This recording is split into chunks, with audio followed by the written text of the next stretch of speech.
Madam, ఈ ప్రజా భాగస్వామ్య ప్రకృతి వ్యవసాయం అనే కాన్సెప్ట్ ఏంటి? అసలు దీనివల్ల ఎటువంటి ఉపయోగం జరుగుతుంది? దీన్ని ఏపీసీఎన్ఎఫ్ అంటారండి, న్యాచురల్ ఫార్మింగ్ని. అంటే Andhra Pradesh community managed natural farming.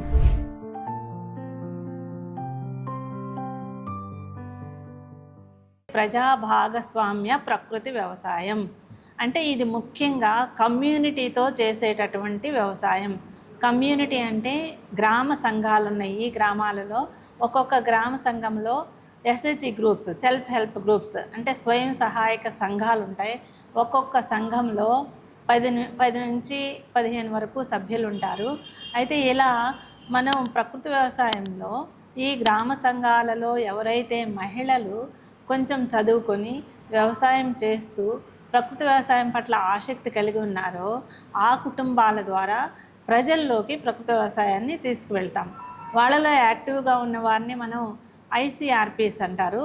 మన ప్రకృతి వ్యవసాయ సిబ్బందిని, గ్రామ స్థాయిలో పనిచేసే వారిని అంటే ఇంటర్నల్ రిసోర్స్ పర్సన్స్గా ఎంపిక చేసి వారికి శిక్షణ ఇచ్చి మరి నిరంతరం ఈ గ్రామ సంఘాలతో, మహిళా సంఘాలతోటి మీటింగ్స్ ఏర్పాటు చేసుకొని రొటీన్లో వారికి నెల జరిగే సమావేశాలు ఉంటాయి.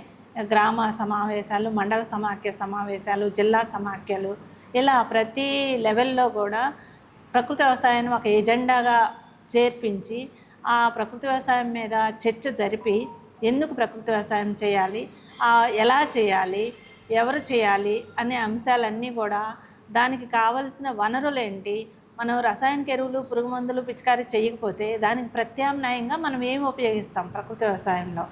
సపోజ్ ఎరువులకు బదులు మనం ఘనజీవామృతము, ద్రవజీవామృతం ఉపయోగిస్తాం.